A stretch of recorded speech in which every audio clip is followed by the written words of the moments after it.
ঘুমের থেকে ওইটা নর্মালি দরজা খুললা বাইরেছি, বাইরে টরে আয়া এরপরে দেখি পেছনের জানালাটা, আমার কাজের মহিলা কয় পেছনের জানালা খোলা। আমি কই জানালা খোলা? তারপরে গিয়া সন্দেহ হয়েছে আমার মেয়ের রুমের জানালাটাও খোলা আসলো।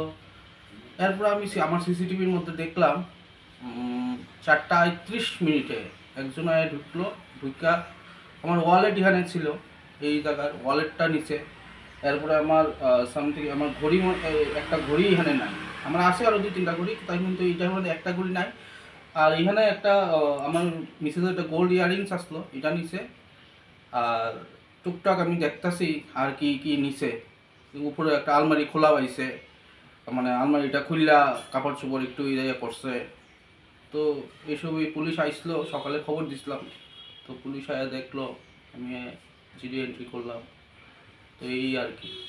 পুলিশের ভ্যান ট্যান তো যায়, কিন্তু এটা তো মানে এমন টাইমে 4:31 মোটামুটি মর্নিং ওয়াকের টাইম মানুষের, ঠিক আছে। তো এই টাইমে অবাক লাগছে, এই টাইমে ঢুকলো। হ্যাঁ, আবার নিচের ঘরে লাইট টাইটও জ্বালাইলো। মানে প্রথমত হ্যাঁ টর্চ দিয়ে দেখছে, এরপর না না না না চিনতে পারছি না। পুলিশে আমি সব তথ্য দিলাম যা আছে।